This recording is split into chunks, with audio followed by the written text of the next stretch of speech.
Good afternoon. पिछली class में हमने पढ़ा था रिवर कैसे वर्क कर रहा था।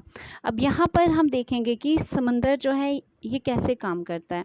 देखो, हमने बहुत बड़ी कहानी पढ़ी थी। हमने पढ़ा था कि जब पहाड़ों से नदियाँ चलती हैं तो अपने साथ रेत, मिट्टी, कंकड़, पत्थर सब अपने साथ लेके आती हैं।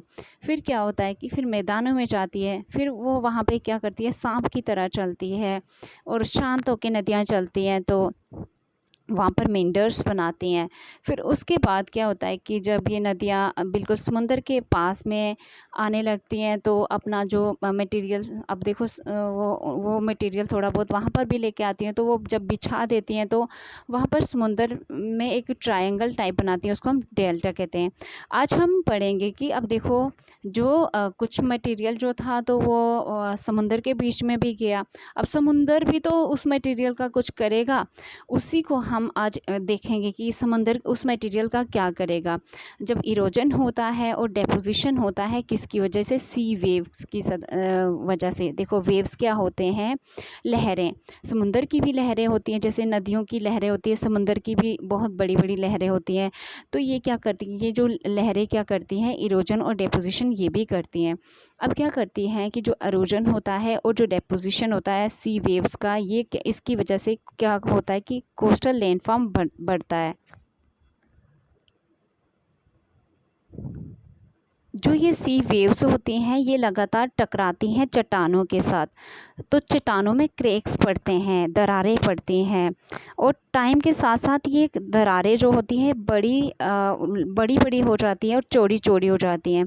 तो ये क्या करती हैं, सुराख कर देती हैं, होल कर देती हैं, केव की तरह, गुफा की तरह। तो इन्हीं को हम क्या करते हैं? केव कहते हैं, सी केव्स कहते हैं। यहाँ पर आप देखोगे, जब यहाँ पर इस पत्थर के साथ पानी टकराया, समुद्र की लहरें टकराई, तो अंदर क्या होगी? गुफा जैसी होगी, उसको हम कहते हैं सी केव्स। उसके बाद क्या होता है?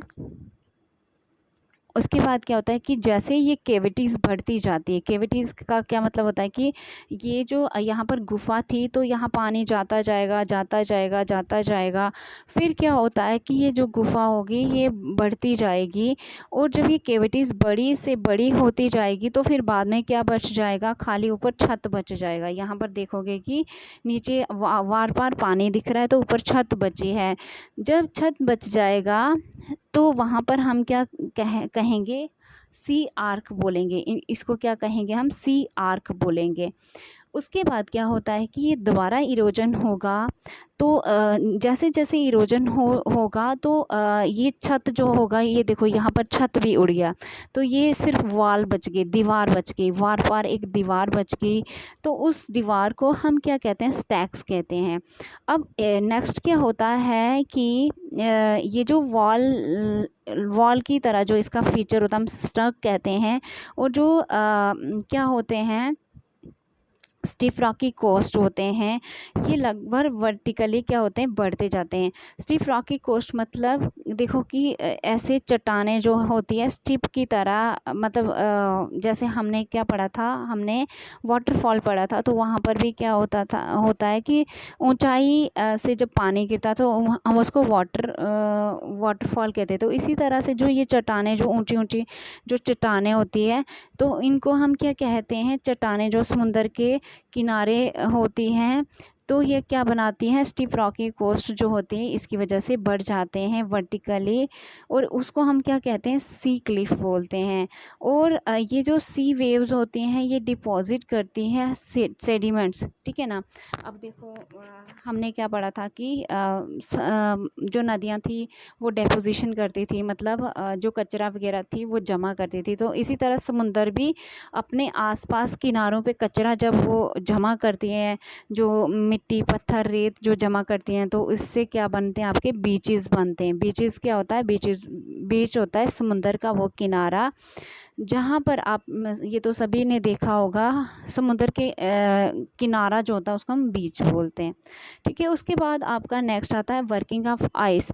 आइस कैसे काम करती है? ग्लेशियर आइस क्या होती है? आइस कैसे काम करती है? यहाँ पर आप देखोगे ये है आपके ग्लेशियर्स। ग्लेशियर्स क्या होते हैं? बर्फ़ के नदियाँ।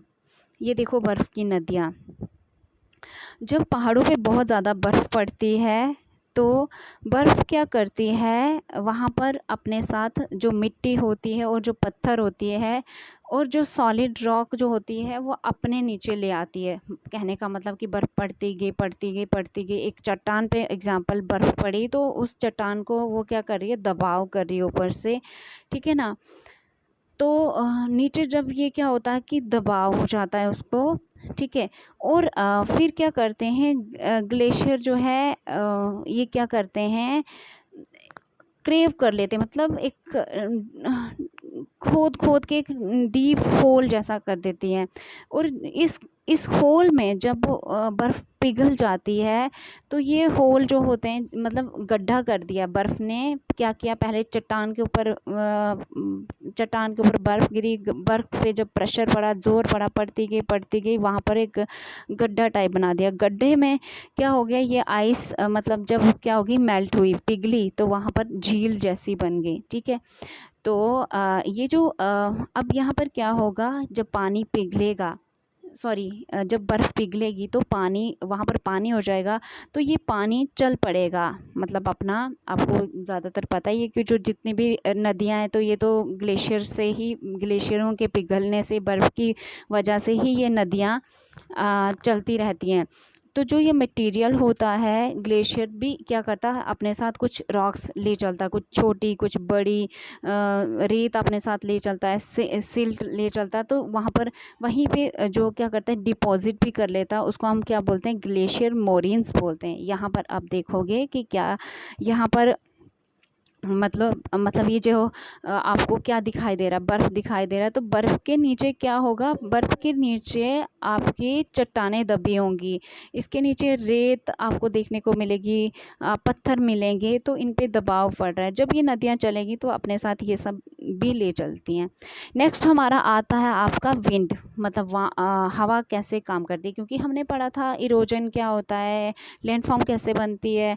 तो इरोजन के एजेंट्स कौन से होते हैं, आपके क्या होता है, वाटर होता है और विंड होता है, ठीक है, और आइस होती है। तो यहाँ पर आप देखोगे एक्टिव एजेंट जो होता है, अब यहाँ आपको रेगिस्तान दिख रहा है, रेती रेत दिखाई दे रही है, तो जो एक्टिव एजेंट होता है इरोजन और डेपोजिशन का डेजर्ट में, वो होती है विंड। डेजर्ट में क्या होता है कि आप रॉक्स देख सकते हो मशरूम की शेप की,